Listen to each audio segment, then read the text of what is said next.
Another great feature that Photoshop has is the ability to work with smart objects.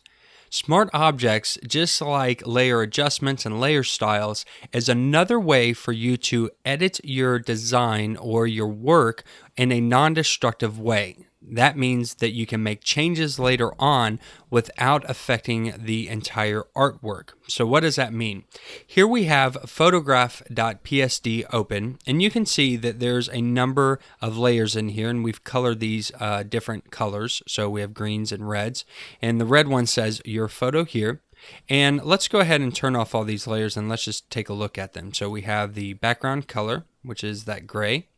And then we have this gray middle square where we're going to stick our photo. And then we have some lighting options, some texturing options, and then we have the photo frame graphic right there.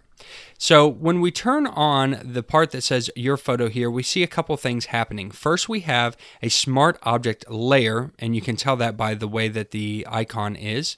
And it's also using a mask. We know how masks work. And so there's a mask going on to just show the piece that we need, which is that center square. Again, if we hide all this, you can see that the mask is cutting out those edges and leaving us in the middle. So the way that a smart object works is it's going to pull information from a side file that it creates, and you add the information into that file and then it pulls it in. And the reason why this works really well is because we can do all kinds of neat effects with this, including making things look like 3D or doing any type of product design. So for instance, imagine that we had a water bottle or a Coca-Cola bottle and we wanted to slap our design on there. Now, if we had our logo, we would have to take that logo and warp it and stretch it and move pixels around and do all these things to make it fit that bottle. But if we were using a smart object with those warps and those masks pre-made, we could drop in our logo or any image or any other logo right away, and it would apply those warps and all of those settings automatically. And then if we wanted to change it, we can go back and change the flat file that it's reading and not have to rewarp a new image into that bottle. So let's go ahead and take a look at how that works. Here we have our photograph with our smart object, and I've just downloaded this template file from Adobe. And if we double click on that smart object layer, it brings up the .psd file, which is called your photo here. If we go back, we can see that that layer is called your photo here. When we double click the smart object, it's going to bring this up in a new document, which is a .psd file. And we can place our image here. When we place our image here and we save it, this file layer with the smart object will pull that in automatically. Now, we don't have to bring that image in and try to transform it and make it fit. We know it's automatically going to fit right here into this square. And then later on, if we wanted to do a different photo, we could pop it in here and it will automatically be read. And that's the power of using smart objects inside of Photoshop, is that you can work in a non-destructive manner. I don't have to come in here and reposition photos every time to make them fit this square. I can just go into this document, add in my photo, and it will pull it in automatically. So let's take a look at an example. Here we have woman.jpg, and if I grab that layer and I bring it over to the .psd file and I drop it in, you can see that it's a lot smaller, so it's going to be pixelated as I enlarge this, which is okay. This is just to show you, but I'm going to hit Control-T to bring up the free transform, and we'll scale this up and move it into place. Let's see where it looks good. Let's zoom out so we can see this a little better. And again, this is a low resolution file. It's not going to look perfect, but that's okay. It's an old photograph. It's not supposed to look perfect anyway. So we dropped our file in here into this placeholder image, and now we're going to save this. We're going to go to File, and we're going to click Save. It saves the PSB file, which is the Smart Object file, and brings it into this document, and it applies all those effects and layer adjustments that are going on here. So I didn't have to, imagine I wanted to do this, I would have to come in here and drag this background into this document, and then I would have to place it, and I would have to size it and move it around and all that good stuff. Well, this makes it easier for me because now I can just drop a new file into this PSB file, save it out, and the smart object reads that. Now, this is really cool, especially when you start dealing with things like 3D graphics or product designs where things are bent and warped. So let's go into File and click on New real fast, just so I can show you what I'm talking about. And let's see.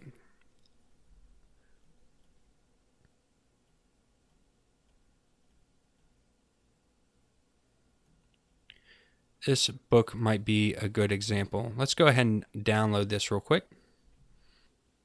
Okay, whenever it's done, we can just hit the open button. It's going to open that document here, and you can see that this one is using multiple smart objects. We have your design here, here's another one, here's another one. Let's see if we can raise the layers panel up a little bit so you can see this a little easier. We have 3 different designs, 1, 2, and 3, that we can pop in here, and then we have all of these other layers making up the rest of this image. So some of this layer is the magazine, some of it's the background, some of it is highlighting features, and so forth. So let's say that we wanted to drop that woman into number 2 here, so that should be this one. So we'll double click on that smart object, and here we have that image. Now this is a more complicated document because it's using more smart objects from the original. So let's find the one that we're looking for, which is this one. So here's another smart object layer. We're going to double click on that one. And here is where we have our placeholder. So this placeholder is being read by this smart object page, which is being read by the main page. So we're going to come in here. We're going to take our woman, we're going to drag her into this document like before. This time she's too big, so this is a smaller document. Ooh. We'll scale that down. Okay, we'll hit enter to save that, and then we'll go to File, Save. It saves this PSB file, which is being read here, and you can see this is a flat document, and we'll need to save this out too. So go to File, Save, and then this document reads that file.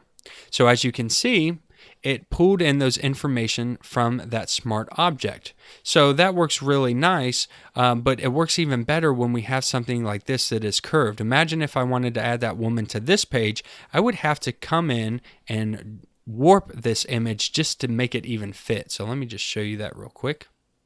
So we'll drop her in, move her up. Now transform this, let's scale it down, and now I want to get this to fit on that square. This is going to be a lot of work because I'm going to have to warp this image and try to get it to fit perfectly just to make it fit on this page. And it is not going to look good, and it's going to take a lot of time for me to come in here and move all these points just so I can warp it in the manner that it would look good in this document. But because this document was made with smart objects in mind, I can go ahead and click on that image, which I believe is this one. Nope, this one. So we can open that up. We can find this one. Yeah, that's the one. It's a smart object. We can find our woman, drag her in here, place it. We'll just do the ocean. That's fine. We'll save this out. Again, we need to save this one. So let's save that. And just like that, where's our original document? There it is. It automatically fills that in for us with those warps and distortions already made. So that is a great and easy way for us to edit non-destructively inside of Photoshop. And the great thing is I can always go back and make edits however I see fit. If I was like, oh, well, I don't like this part of the ocean, I like this part of the ocean, I can just save that file, save that file, and it updates for us automatically right here. So smart objects are great inside of Photoshop, and let me show you how to convert a file to a smart object, or convert a layer to a smart object. If we create a new layer and we want to make it a smart object, let's just say we have a circle in the bottom corner and we want to do that same technique. Well, what we can do is we can go ahead and fill this so we can see it. We just right click on it and we hit convert to smart object. Now that is a smart object file. When I double click on it, it opens up that file for me. I can go ahead and I can apply an image in here.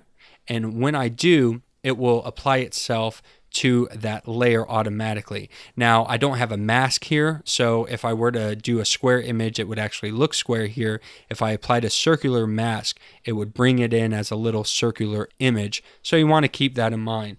But that is basically how smart objects work inside of Photoshop. They're super powerful. They're a little tricky to get the hang of at first, but once you understand how they work, they're extremely helpful and can speed up your workflow, and it's non-destructive so that you can go back and edit them again later on.